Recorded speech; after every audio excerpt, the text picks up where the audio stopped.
Chapter 8, in which Christopher Robin leads an expedition to the North Pole. One fine day, Pooh had stumped up to the top of the forest to see if his friend Christopher Robin was interested in bears at all. At breakfast that morning, a simple meal of marmalade spread lightly over a honeycomb or two, he had suddenly thought of a new song. It began like this: Sing ho for the life of a bear. When he had got as far as this, he stretched his head and thought to himself, that's a very good start for a song. But what about the second line? He tried singing ho 2 or 3 times, but it didn't seem to help. Perhaps it would be better, he thought, if I sang hi for the life of a bear. So he sang it, but it wasn't. Very well then, he said. I shall sing that first line twice, and perhaps if I sing it very quickly, I shall find myself singing the third and fourth lines before I have time to think of them, and that will be a good song. Now then, sing ho for the life of a bear. Sing ho for the life of a bear. I don't much mind if it rains or snows, 'cause I've got a lot of honey on my nice new nose. I don't much care if it snows or thaws, 'cause I've got a lot of honey on my nice clean paws. Sing ho for a bear, sing ho for a Pooh, and I'll have a little something in an hour or two. He was so pleased with this song that he sang it all the way to the top of the forest. And if I go on singing it much longer, he thought, it will be time for the little something, and then the last line won't be true. So he turned it into a hum instead. Christopher Robin was sitting outside his door, putting on his big boots. As soon as he saw the big boots, Pooh knew that an adventure was going to happen. And he brushed the honey off his nose with the back of his paw and spruced himself up as well as he could so as to look ready for anything. Good morning, Christopher Robin, he called out. Hello, Pooh Bear. I can't get this boot on. That's bad, said Pooh. Do you think you could very kindly lean against me, 'cause I keep pulling so hard that I fall over backwards? Pooh sat down, dug his feet into the ground, and pushed hard against Christopher Robin's back. And Christopher Robin pushed hard against his, and pulled at his boot until he had got it on. And that's that, said Pooh. What do we do next? We are all going on an expedition, said Christopher Robin as he got up and brushed himself. Thank you, Pooh. Going on an expedition, said Pooh eagerly. I don't think I've ever been on one of those. Where are we going on this expedition? Expedition, silly old bear. It's got an X in it. Oh, said Pooh. I know. But he didn't really. We're going to discover the North Pole. Oh, said Pooh again. What is the North Pole? He asked. It's just a thing you discover, said Christopher Robin carelessly, not being quite sure himself. Oh, I see, said Pooh. Are bears any good at discovering it? Of course they are. And Rabbit and Kanga and all of you. It's an expedition.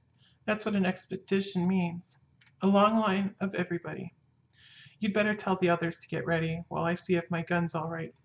And we must all bring provisions. Bring what? Things to eat. Oh, said Pooh happily. I thought you said provisions. I'll go and tell them. And he stumped off. The first person he met was Rabbit. Hello, Rabbit, he said. Is that you? Let's pretend it isn't, said Rabbit, and see what happens. I've got a message for you. I'll give it to him. We're all going on an expedition with Christopher Robin. What is it when we're on it? A sort of boat, I think, said Pooh. Oh, that sort. Yes, and we're going to discover a pole or something. Or was it a mole? Anyhow, we're going to discover it. We are we? Said Rabbit.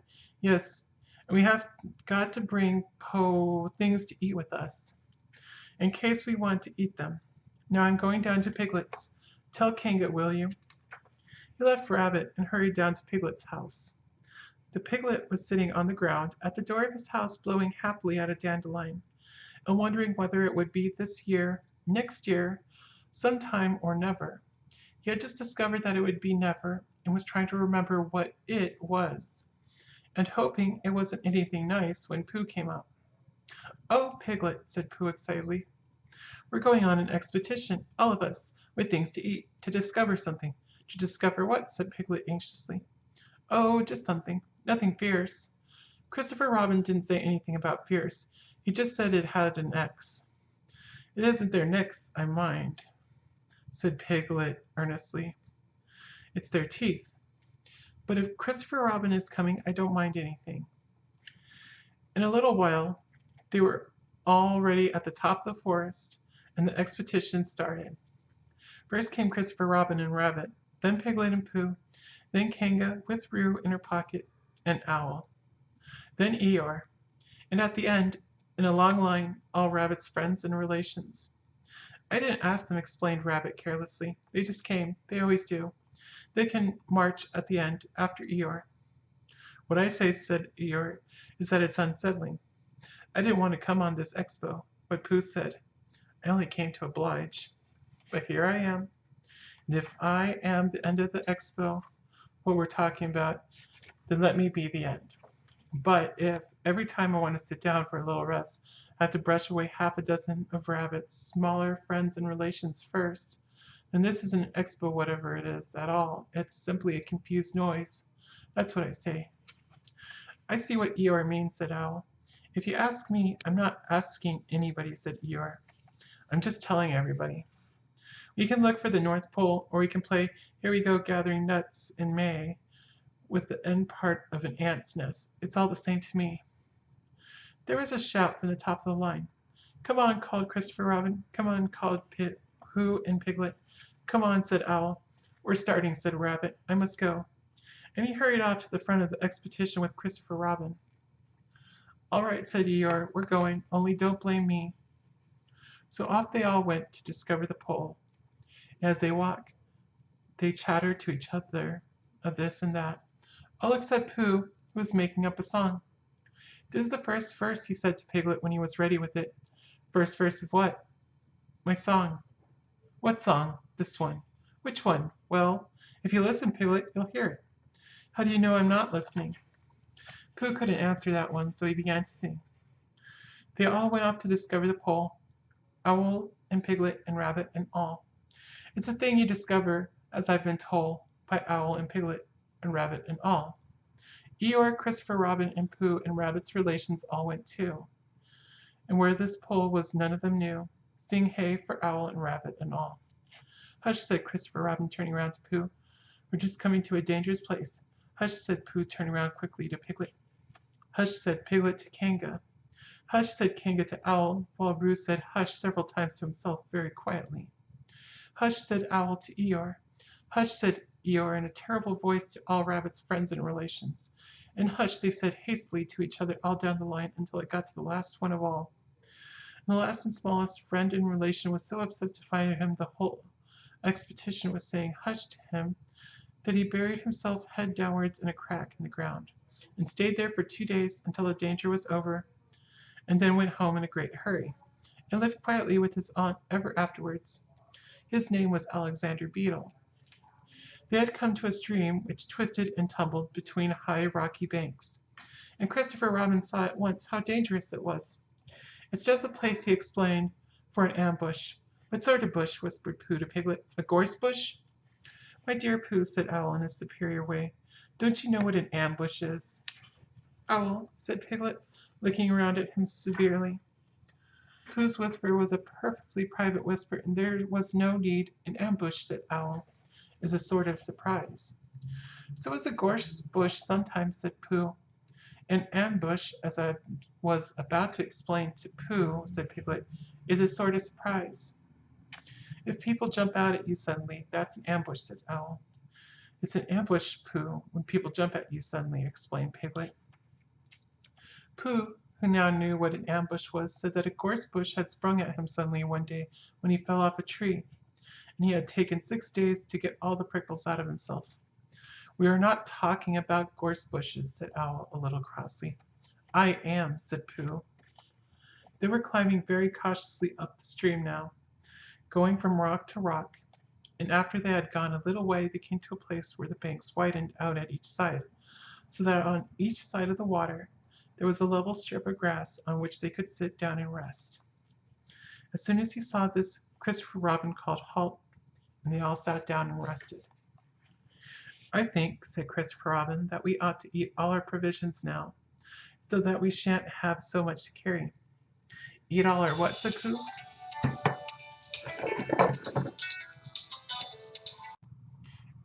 Eat all or what? Said Pooh. All that we brought, said Piglet, getting to work. That's a good idea, said Pooh, and he got to work too. Have you all got something? Asked Christopher Robin with his mouth full. All except me, said Eeyore, as usual. He looked round at them in his melancholy way. I suppose none of you are sitting on a thistle by any chance. I believe I am, said Pooh. Ow! He got up and looked behind him. Yes, I was. I thought so. Thank you, Pooh. If you've quite finished with it, he moved across to Pooh's place and began to eat. It don't do them any good, you know, sitting on them, he went on as he looked up, munching. Takes all the life out of them. Remember that another time, all of you. A little consideration, a little thought for others makes all the difference. As soon as he had finished his lunch, Christopher Robin whispered to Rabbit, and Rabbit said, yes, yes, of course. And they walked a little way up the stream together. I didn't want the others to hear, said Christopher Robin. Quite so, said Rabbit, looking important. I wondered, it's only, Rabbit, I suppose you don't know, what does the North Pole look like? Well, said Rabbit, stroking his whiskers, now you're asking me. I did know once, only I've sort of forgotten, said Christopher Robin carelessly. It's a funny thing, said Rabbit, but I've sort of forgotten too, although I did know once. I suppose it's just a pole stuck in the ground. Sure to be a pole, said Rabbit, because of calling a pole, and if it's a pole, well, I should think it would be sticking on the ground, shouldn't you? Because there'd be nowhere else to stick it. Yes, that's what I thought. The only thing, said Rabbit, is where is it sticking? That's where we're looking for, said Christopher Robin. They went back to the others. Piglet was lying on his back, sleeping peacefully. Roo was washing his face and paws in the stream while Kanga explained to everybody proudly that this was the first time he had ever washed his face to himself. And Owl was telling Kanga an interesting anecdote full of long words like encyclopedia and rhododendron, to which Kanga wasn't listening. I don't hold with all of this washing, grumbled Eeyore. This modern behind-the-ears nonsense. What do you think, Pooh? Well, said Pooh, I think. But we shall never know what Pooh thought, for there came a sudden squeak from Roo, a splash, and a loud cry of alarm from Kanga. So much for washing, said Eeyore. Roo's fallen in, cried Rabbit, and he and Christopher Robin came running down to the rescue. Look at me swimming, squeaked Roo from the middle of his pool, and was hurried down a waterfall into the next pool. Are you all right, Roo dear? Called Kanga anxiously. Yes, said Roo. Look at me, and down he went over the next waterfall into another pool. Everybody was doing something to help. Piglet, wide awake suddenly, was jumping up and down and making "ooh, I say" noises. Owl was explaining that in case of sudden and temporary immersion, the important thing was to keep the head above water. Kanga was jumping along the bank saying, Are you sure you're all right, Roo dear? To which Roo, from whichever pool he was in at the moment, was answering, Look at me swimming. Eeyore had turned round and hung his tail over the first pool to which Roo fell, and with his back to the accident was grumbling quietly to himself and saying, All this washing, but catch on my tail, little Roo, and you'll be all right. And Christopher Robin and Rabbit came hurrying past Eeyore and were calling out to the others in front of him. All right, Roo, I'm coming, called Christopher Robin. Get something across the stream, lower down, some of you fellows, called Rabbit. But Pooh was getting something. Two pools below Roo, he was standing with a long pole in his paws, and Kanga came up and took one end of it, and between them they held it across the lower part of the pool. And Roo, still bubbling proudly, Look at me swimming, drifting up against it, and climbed out.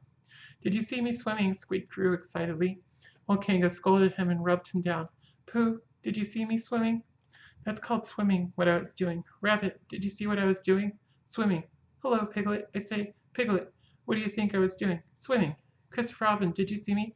But Christopher Robin wasn't listening. He was looking at Pooh. Pooh, he said, where did you find that pole? Pooh looked at the pole in his hands. I just found it, he said. I thought it ought to be useful. I just picked it up. Pooh, said Christopher Robin solemnly. The expedition is over. You found the North Pole. Oh, said Pooh. Eeyore was sitting with his tail in the water when they all got back to him. Tell Rue to be quick. Somebody, he said, but tail's getting cold. I don't want to mention it, but I just mention it. I don't want to complain, but there it is. My tail's cold. Here I am, squeaked Rue. Oh, there you are. Did you see me swing? Eeyore took his tail out of the water and swished it from side to side. As I expected, he said. Lost all feeling. Numbed it. That's what it's done. Numbed it. Well, as long as nobody minds, I suppose it's all right. Poor old Eeyore. I'll dry it out for you, said Christopher Robin, and he took out his handkerchief and rubbed it up. Thank you, Christopher Robin. You're the only one who seems to understand about tails. They don't think.